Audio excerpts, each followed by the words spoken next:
What's going on, guys? My name is Tommy. Welcome back to the channel. It's time for another episode of Min-Maxing for Fun and Profit. Today, the Hunter. How the heck did I go so long in BDG's history without talking about one of my favorite classes? One of the few classes I've played from 1 to 20. Well, I've got a buddy of mine playing one of Rise of the Runelords right now. And we've decided to crack this thing open, see what we can do with it, make all of the pain and owie happen, and also war cats are involved, so that's fun. If you're liking what you're seeing, remember to like, subscribe, and ding the bell. Sometimes my knuckles don't crack on cue and it makes me real sad, but that doesn't mean you can't stay caught up on all your Pathfinder 1st and 2nd edition stuff. Now, let's hit it. Alrighty, so the Hunter is a class, like I said, very dear to my heart. I can remember when the advanced class guide was released, and at the time I'd never seen a Pathfinder book, but had been playing Pathfinder, so the app I had updated, and there were suddenly these new things in it, and what is this, and oh, this is exciting. Decided to play one for my, third character ever for a campaign. I still have that mini somewhere in some box. I'd have to dig around to go finding him. And then even before that, my first level 80, whom that character was based off was a Blood Elf Hunter in World of Warcraft. When level 80 was the cap. Good times. Anyway, around it, the Hunter represents the highest synergy between an animal companion and the parent class without archetyping and things of the Pathfinder classes. The class revolves around doing a bunch of things that make animal companions good or better. For example, animal focus, which gives you a free enhancement bonus on your animal companion starting at level 1 to a lot of things up to and including their physical ability scores. This can help make the less great choices for animal companions pop a little bit, and it'll make the great ones even greater. The Hunter also gets teamwork feats at 3 in every 3 levels and automatically grants her teamwork feats to her animal companion. Sort of like the Inquisitor being able to bounce off other people for value.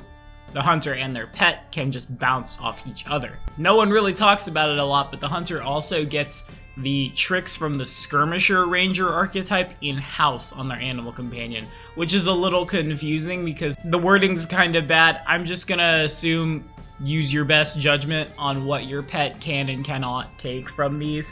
Even if you didn't have them, teamwork feats are generally speaking enough to turn something with a lot of attacks, and also it's human, which can have a lot of attacks, into a big damage powerhouse. This is before the druidic Gish set of spontaneous spells we also have, pulling from the druid and ranger spell list, whichever is lowest in terms of spell level. For today's pet, we've talked about them a lot. I've told you they're really good a lot. I've had people tell me I've accidentally created an echo chamber where all my people are always going to take the same animal companions forever because the guy making the videos said they were good, and that's my oopsie. But the War Cat of Ro from Belkzen Hold of the Orchords, it's megafauna. In its bestiary entry, this thing grows up to huge, hunts small dragons and giants, described as like an alligator with a very chitinous carapace. It starts out with a dexterity of 15 and +4 natural armor, which makes it not the tankiest thing in the world, but pretty close. It's got 3 attacks, it's pretty fast at 40 feet, a base strength of 15 will come up a long ways through just your animal companion advancement, before any magic items or animal focuses or things like that. At level 7 it grows to large, gets a strength of +8, see, there it is. Grab, pounce, and rake out from 1d4 to 1d6. Now, some folks will tell you the Tiger is a strictly better choice for the Hunter, given that the Tiger has 15 wisdom. Warcat's only got 11, so the Tiger can do more tricks, aka more skirmisher things, but the Warcat being harder to hit and stronger, I think pulls out just a little bit ahead. I have played a Hunter with a Warcat through an adventure path, and we killed so many ogres. It was good times. For today's build, we will be taking 20 levels of Hunter. This build will, because I'm GMing for it at the table, use our modified version of Elephant in the Room and follow this card right up here. If you haven't seen that, I'm playing off a player's race and class choice and kind of their build choice as well. That will inform both our race choice of the Oni spawn Tiefling, pretty darn good for what we're doing. A buff to strength and wisdom looks good on, well, us. And there aren't any Hunter FCBs to really write home about anyway. But our goal here is to make a sword and shield focused melee monster that can get a bunch of synergy with its pet to form together one giant damage-based class. Now, I think some of the reason that Sword and Shield was chosen here is because in my Pathfinder 1st Edition games, there's one where it could have panned out, but it's Gestalt, and I think the players would not like to do as much homebrew stuff. Iron Fang Invasion players, if you see this and you want to change that up, let me know. But my favorite thing from Pathfinder 2nd Edition is the shield block reaction, and so I have walked that back to all of my 1st Edition games. As an immediate action, your shield takes an amount of damage from an attack that would hit you equal to its hardness. You and the shield each take the rest. In this system, of course, that's way easier to abuse. Now, of course, in 1st Edition, there's a lot more things you can do to get your shield hardness up to make that nigh unbreakable, but you can only use it once in a round, meaning you can only stop as a big frontline martial character one of the 6-7 attacks that's coming your way, and it won't stop things like touch attacks that only need to touch you. Disintegrate hurts either way. It's just a fun quality of life buff that I liked in 2nd Edition that makes the strength-based martial able to stand up in the front line and do more tanky things more easily, and it makes a high armor class character a little more viable without being just like dexterity-based martial arts master. As much as I love that kind of build, y'all know what it is. For our stat priorities, strength first and foremost, we are hitting with it, we are damaging with it, followed very closely by our casting stat of wisdom. Constitution, dexterity float around the middle. You're gonna want a little bit of dex for that breastplate you're wearing and like your reflex save and stuff. And your con will keep you from dying. Int and jaw to the floor. Thought about pack flanking for a while, but 13 int is just a very big thing to climb around, and we don't really need it that much to get the flank. Also, your middling stats in this will look a lot better than they will in a lot of builds and systems, because with Animal Focus, it's pretty easy if we didn't invest in the con belt to just snap our fingers and our con is caught up to our strength. Very useful if somebody's coming at you and you really don't want to die right now. For our traits, reactionary for that +2 to initiative, staple on everyone. I also allow folks to take the heirloom weapon trait before it's errata, allowing a proficiency with an exotic weapon. Yes, indeed, this was nerfed in later books, but always ask yourself, what could a wizard at this level get up to every time you're taking something away from the martial? Like, yes, this will allow my hunter to go into battle carrying an S-stock, a 2d4, 18 to 20 times 2, essentially bastard sword, martial in two-handed, exotic in one-handed. Still pretty vulnerable to your sleeps, your color sprays, your things of that nature.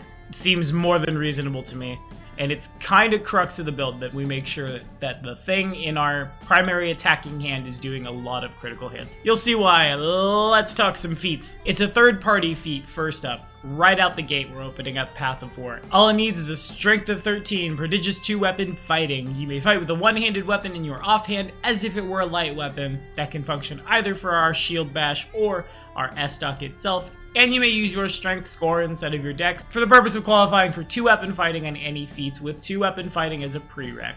I actually really like this feat a lot because it gives a little more value to the lower dex martial, which I think is critical to that martial's survival.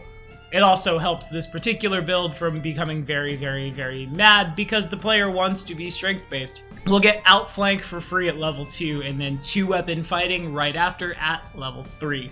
Both of those feats will upgrade automatically to their improved and greater versions as per my homebrew as soon as the character meets the prerequisites, which of course is noted in the Google Sheet. And remember y'all, patronage in any tier gets you access to a big ever-filling trove of builds for your destroy all of your enemies' needs. It takes a really long time to get there, but at level 5, improved shield bash. When you perform a shield bash, you may still apply the shield's shield bonus to your armor class. A lot of times I feel like we are move action, move, standard action, stab with the S-stock, but eventually we do want to be sword and board 2-weapon fighting for extra attacks. Combat reflexes for extra attacks of opportunity, talk about that in a second.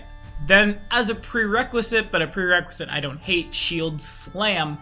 Any opponents hit by your shield bash are also hit with the free bull rush, substituting your attack for the combat maneuver. The bull rush does not provoke an attack of opportunity. Opponents who cannot move back due to a wall or other surface are knocked prone after moving the max possible distance. You can move with them if you are able to take a 5-foot step or spend a move action. Even if this just knocks somebody back 5 feet, that means you get a chance to reposition away from them, You could then 5-foot step back and pass, so they can't 5-foot step full attack you and must move standard. Knock things away from your squishies, knock them towards bigger, scarier things. There's a lot of versatility there. For a little while now, though, we're just waiting on our BAB to tick up. So next, it's Precise Strike. It's a teamwork feat automatically granted to our kitty. Whenever you and ally with this feat are flanking the same creature, you deal an additional 1d6 points of precision damage with each successful melee attack. Pretty good when your animal companion has 3 attacks. And by the time we've taken this, we've got 4 attacks with improved 2-weapon fighting. 1d6 is not a lot, but when you spread it out over that much, it'll add up real quick. Next up at level 13, Favored Animal Focus. Choose one animal focus. When you apply that animal focus to your pet, the benefits increase by 1 step. This will eventually allow our strength buff, which we'll choose here, to increase to +8, higher than the strength buff could ever take them. More attack, more damage feels real good. And what also feels good is Shield Master. Now that we've finally got to a BAB of 11, you don't suffer any penalties on attack rolls made with the shield while you are wielding another weapon. Add your shield's enhancement bonus to attacks and damage rolls made with the shield as if it were a weapon enhancement. Now that's important. A shield bashing character normally has to +1/+1 enchant to get a +1 shield and also a +1 damaging shield, so it may be you get to refund some enchantments or get a new shield at this point, which is humongous. Not only does that mean you're not suffering 2-weapon fighting penalties for shield bashing? Technically speaking, you could just bash from prone and be just fine, huh? Power attack, which of course we have because Elephant in the Room, super good. Combat expertise, why not get your AC into the stratosphere? We've waited a very long time to get this, and it's just so good. People say that the advanced class guide made the ranger obsolete. Yeah, kinda. But you could play a ranger and also a slayer. We'll talk about that at some later video, I imagine. Get the weapon and shield fighting style. Have this online by level 6. It's so rude. Just like bashing finish. Whenever you score a critical hit with a melee weapon, you can make a shield bash attack against the same target using the same bonus as a free action, and that's why we need that 18 to 20 in one hand, because we want to fish for crits and then bop them with the shield and turn into this strange bludgeoning blender. That sounds terrifying. It's like you replace the blades in your blender with ice cubes or something and it just makes a big rattling noise, but then everyone's dead, so it worked out. Favorite animal focus up next again for your con, and that's your last feat on the feat side. Now, teamwork feats. Of course, Outflank got at level 2. Whenever you and an ally who also has this feat are flanking the same creature, your flanking bonus on attack rolls increases to +4. In addition, whenever you score crit, it provokes from your ally. Another reason we really want to have that ugly 18 to 20 weapon, because when we get into a flank, that could mean our cat gets a second or later on 3rd, 4th bite in post-combat reflexes to increase the amount of dice we are yoding at the board. At level 3, Paired Opportunists. Enemies that provoke attacks of opportunity from your ally also provoke from you so long as you threaten, even if the situation or ability would normally deny this. This doesn't let you take more than 1 add-op, but it does mean I stab with the S-Dog, it provokes from the Warcat, and then also provoked from me. And then we'll swing again, and then if I roll on my threat range again, the loop can continue. It's unfortunate that it takes us so long to get to combat reflexes, and really with a middle dex, we're probably only going to have 3 or 4 add-ops in a round at most, but our Warcat will probably have more. And really, I think a little will go a long way here. Next up, Broken Wing Gambit. Once you got that 5 ranks in bluff, whenever you make a melee attack and hit your opponent, you can use a free action to grant that opponent a +2 on attack and damage against you until the end of your next turn, or until your opponent attacks you, whichever happens first. When it attacks with this bonus, it provokes attacks of opportunity from allies who have this feat. So you set it up on both sides. Attacking one of us provokes from the other, which provokes from us both. It's ver good, right? I don't know how else to say that. It's just a flurry of in response, I stab you. Then, now that our Warcat is a big, chonky big, and this is before we use magic to make them even bigger, Blades Above and Below. When you and your ally who also has this feat threaten the same enemy, you're both considered flanking regardless of actual positioning. To gain this benefit, you and your ally must be of different size categories, and your target must be the same size category as either you or your ally. So, sometimes this will get weird, sometimes you'll miss this, sometimes you'll want to animal growth your beastie into huge, and you'll miss the large thing. Sometimes you'll be fighting a small creature and it'll just fall off. But when you got it, and we get a bunch of free teamwork feats, so why not? Improved outflank will eventually come online for us as well. Whenever you and an ally who also has this feat are threatening the same foe, you're considered flanking if you're adjacent to an unoccupied square from which you could flank from. It makes a weird threat range fan effect that makes the flank a little easier to get. Ultimately, I don't think it'll be super hard to make sure one of you runs to the other side of the thing and then just 5-foot step full attack, but this makes it a little easier. Next, escape route. An ally who has this feat provokes no attacks of opportunity from moving through squares adjacent to you or within your space. Hilarious synergy when you can mount each other. You climb on the Warcat's exotic saddle and ride off, and suddenly your movement never provokes. Coordinated charge helps save your action economy. Whenever an ally with this feat charges a creature that's no further away from you than your speed, you can, as an immediate action, charge that creature. As a short-ranged, I'm gonna go make a free attack and then full attack, and since at most tables you'll be operating on the same initiative as your pet, this essentially gives the hunter pounce as well. Lastly, wild flanking. When you're flanking an opponent with an ally who also has this feat, you can throw yourself into attacks in such a way that your opponent takes extra damage at the risk of these attacks striking your ally as well. When you choose to use this feat, check the results of your attack roll against both your opponent's armor class and your allies. If you hit your opponent, you deal bonus damage as if you were using power attack, so a free double power attack essentially. If you hit your ally, the ally takes no damage from your attack except that bonus damage. At this point in the game, with spells like Bark Skin and the animal's innate natural armor and any armor you might have thrown on it, you might change its feats around a little bit from what I did. Its own dexterity, it's gonna be really hard to hit the Warcat. Turn on wild flanking, maybe sometimes you'll get some scratch damage in. Most of the time, I think you'll just super miss. Same is probably true for the Warcat swinging at the +5 medium armor, +5 shield of the hunter behind it. Barely an inconvenience, we're just fine. Now, one more feat that's super important for this build, but I couldn't find a way to put in here. As soon as you are able, get on the training enchantment the feat Throat Slicer. This will allow you to deal a coup de grace to an opponent who is pinned as a standard action. Very good when your animal companion can grapple things. Warcat pushes it to pinned, you spend a standard action to slit the thing's throat, and on you go. It is brutally efficient. On the Warcat's front, improved natural armor will be the first feat we take. Given that it takes a long time to get to other feats because we need an intelligence of 3 before we can choose from the whole table, why not have a +1 to AC? Seems good, especially in a universe where power attack is a given for us. Combat reflexes will be next. I imagine our Warcat will make many more attacks of opportunity than we do, thus we want to make sure we are enabling it.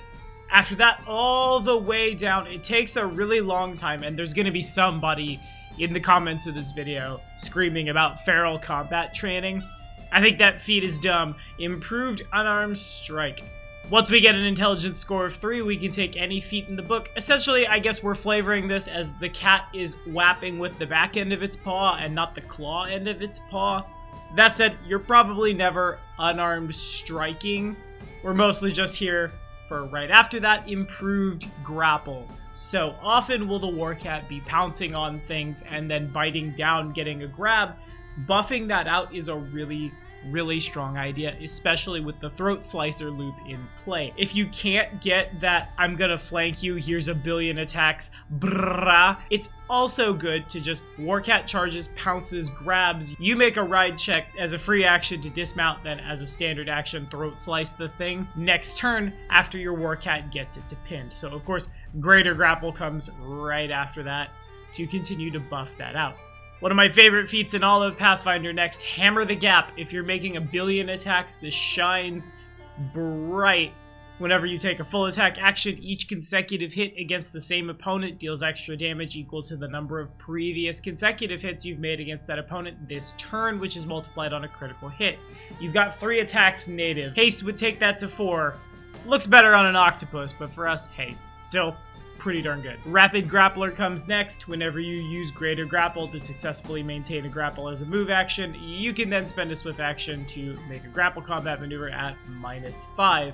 So essentially this would let your Warcat retain its standard after you've throat sliced its poor hapless victim. so you can turn and fight again. And then lastly, improved natural attack, why not? We'll choose our claws to bring them up by 1 step. We'll talk more about that in conjunction with something else right now, actually. Fun fact, let's look at some spells and some key magic items before we wrap this one up. First things first, staple spell for druids, hunters, rangers, everywhere, Strong Jaw. At minutes per level, each natural attack that creature makes deals damage as if the creature were 2 sizes larger than it actually is. Now, this won't stack with improved natural attack, of course. Size category increases to damage dice do not, but that's a +1 to one of them sometimes, or a +2 to 2 of them all the time. There's no Mammoth Rider dip here, so you don't get the huge animal companion that gets enlarged to gargantuan and then suddenly you're off to the races. I wanted to pad out the rest of the hunter things over that. And again, this one's not for me. The player has expressed an interest to not have a gigantic death monster with him, only a, large death monster with him. So yeah, sure, works for me. Anyway, animal growth, when you are ready for it, will make a large warcat become a fully grown, as it appears in the bestiary, huge creature, which puts it +8 size bonus to strength, +4 size to con on it, gross, -2 size penalty to dex, meh, but a natural armor +2, minutes per level. When it's time to go, it's time to go. Make the damage dice bigger. A +8 to strength is gnarly, especially when the chance exists that you might be grappling folks. It's really cool. Thought about putting atavism on this build as well, but since we like our skirmisher tricks, which I'll talk about at the very end of this, better to have access to them, I feel like. Now, I may be a little biased because I used this on a hunter once to tear down the walls of a castle, but I think this spell is just so versatile and so cool. Next up, Stone Shape. Yeah, indeed, our spontaneous caster who wants to buff his combat ability and his pet will be taking this. It allows you to form an existing piece of stone into any shape that suits your purpose. While it's possible to make crude mechanical things, fine details not possible. Moving parts might not work, but this will close the passage behind you. This will open a new passage in front of you. This will tear down a wall. This will tear down a building. This is only limited by your creativity, which is like spirit of Dungeons and Dragons. I'm here for it. On the note of tech spells on the spontaneous caster, Insect Scouts has become a favorite of mine as well after watching another player use it. For us, that's a 2nd level spell, takes a round to cast, lasts for 1d6 hours plus 1 hour per level. Insect Scout summons 1 or more vermin to investigate a single location or building or dungeon you can see. Your scouts must spend 1d6 hours investigating the target location, but need no oversight. When done, they return unerringly to you with their findings, traveling up to 1 mile per caster level to rejoin their master. Each insect's size is fine. Each insect has 1 hit point, AC 20, a movement of 5, a climb of 5, and a fly of 20 with perfect maneuverability. Use your saving throw bonus, have perception equal to 5 plus half CL, and can't attack. They have hide in plain sight at stealth 18 plus half your CL. And when they return to you, they pass along memories of specific structural flaws, defenses, and alarms, granting you the ability to re-roll 1 failed skill check per scout, as long as the skill check involves that specific location or dungeon, say, such as stealth checks to sneak in, disable to shut off an alarm, perception to notice a trap, acrobatics to jump over a pit, knowledge to what am I looking at. You also gain a rough understanding of the building's layout, as far as what the bugs can get to. You gotta use this hours per caster level after it goes off, but it's really good. Cast this during your turn at watch, so first thing in the morning, the scouts return, they tell you what you've seen, you have some rerolls, you have a general idea of what you're looking at in the dungeon. Knowledge is power, my friends. Speaking of dungeons, of course, when we have a big angry boy, sometimes it will be hard to move that warcat around, thus Carry Companion is just so useful. You touch an animal or magical beast that has a helpful attitude towards you, and you turn it essentially into a figurine of wondrous power that works sorta as flesh to stone. The creature becomes mindless and inert, doesn't seem alive, but you utter a command word and it turns back into its normal form. Just make sure you don't break the statue. It's very good when you can't quite squeeze through hallways, or when you need to be like in the high court of the king and he might not like the fact that your Death Tiger is stuck to you. Speaking of Death Tiger, we have a lot of spells that can further buff that out as well. First, Vine Strike, since you can share personal spells with your animal companions. While this spell is in effect, one of your natural attacks or unarmed strikes deals an additional 1d6 points of damage This lasts for minutes per level and for us a second level spell. And each creature hit with that natural weapon or unarmed strike must succeed at a reflex save or be entangled for the duration of the spell. On a successful save, the creature is immune to that for a round.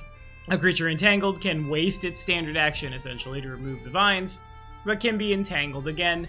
An extra 1d6 on our claws, not bad. And entangled is a real gross debuff, especially when we can clearly point to the thing we're tied to, that being the player's war cat here. Can't get away from it, it continues to tear you apart. And it can do so even better, and so can you, with our Precise Strike loop, by casting Sense Vitals on ourselves. This allows you to see the vital areas and weak points of creatures within 30 feet as a warm glow. Now, some GMs will poo-poo this one on the Warcat, because indeed it says this allows you to use manufactured weapons to make sneak attacks, dealing an additional 1d6, which goes up by 1d6 for every 3 caster levels.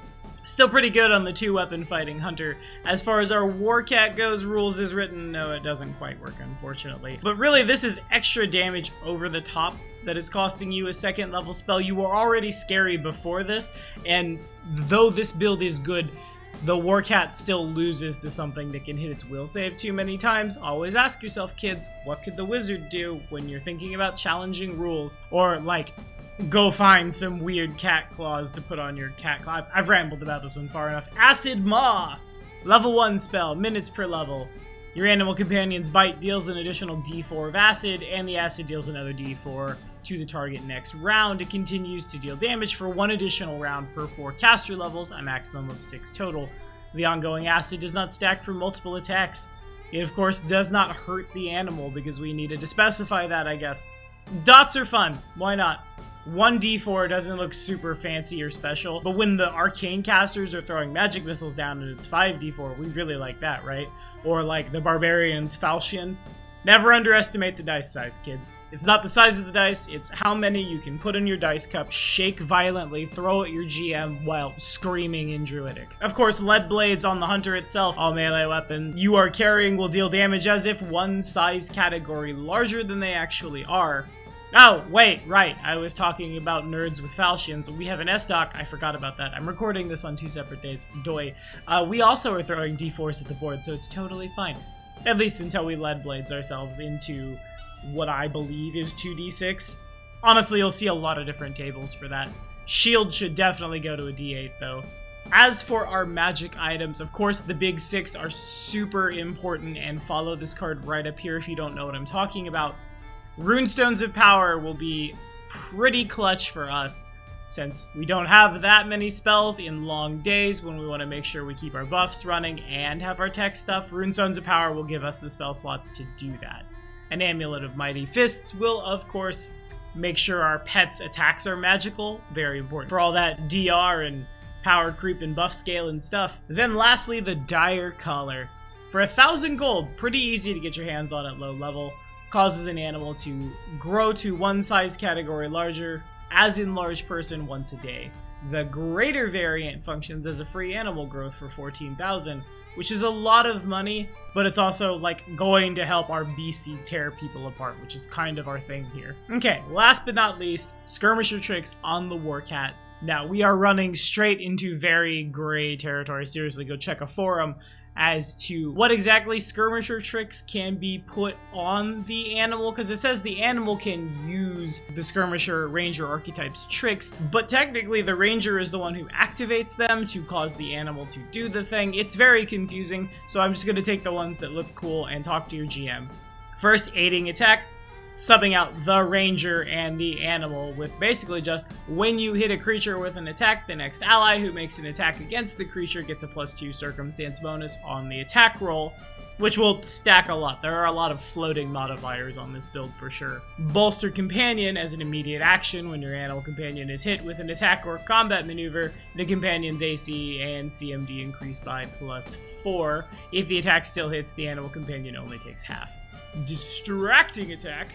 As a free action before you make an attack, the target takes a -2 on attack rolls for 1 round. Sick 'em. As a swift action, your animal companion makes 1 extra melee attack against an adjacent creature. Second chance strike. When you mess with an attack, use an immediate action to reroll the attack again at -5. And vengeance strike. When an enemy adjacent to you hits a friend with a melee or ranged attack, you can make a single melee attack at highest BAB, so essentially it provoked. Again, mileage may vary, your DMs may be very picky about what exactly is coming from this table, but again, it's like you're gonna put a bunch of little things on the Warcat which you frankly may forget without very good notes. This build will require you to sit down and write things down, truly. And further, it's still just our will save will never be that great, our wisdom will never be that amazing.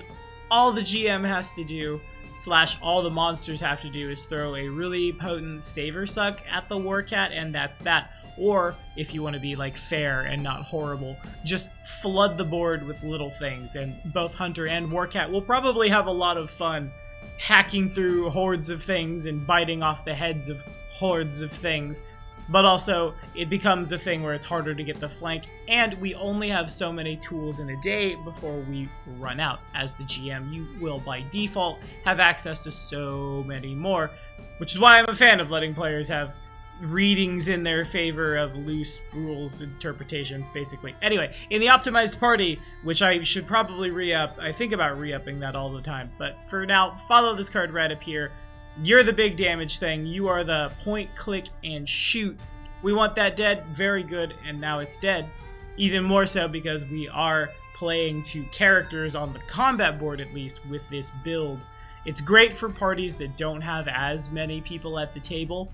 Or, like, if you only have one person who wants to play frontline, the Hunter and the Warcat, or a Hunter with its pet, regardless of build, could help fuel that, push that out, make that stronger, make that more filled in, so people who are just like, no, I'm playing a wizard, sorry about it, have something between them and the bad guys. It's one of my favorite builds. Pets are kind of my favorite thing in Pathfinder. My New Year's resolution shall be, after everything that went down with Achilles this week, if he wants to be in this room with me when I'm recording, I'm gonna let him. So you're probably gonna hear some of my Warcat yelling. I think the internet can forgive me, a loud cat. But till then, that's all the time we have for this one. Thank you guys so much for watching. Let me know what you're thinking about it in the comments. Next week, I wanted to do that this week. I wanted to be on the bleeding edge, but I already had this done and wanted to finish it up and get it out. But there's been some talk about choices in Pathfinder 2nd Edition and how the system only seems to lend itself to a lot of combat choices. I'm going to see if I can push back against that. I want to see if I can make something in Pathfinder 2nd that has a lot of things it can do in combat without just being like, I'm a wizard, and remains good at them the whole time. So challenge accepted, I suppose. Thank you all again. I'll see you next time.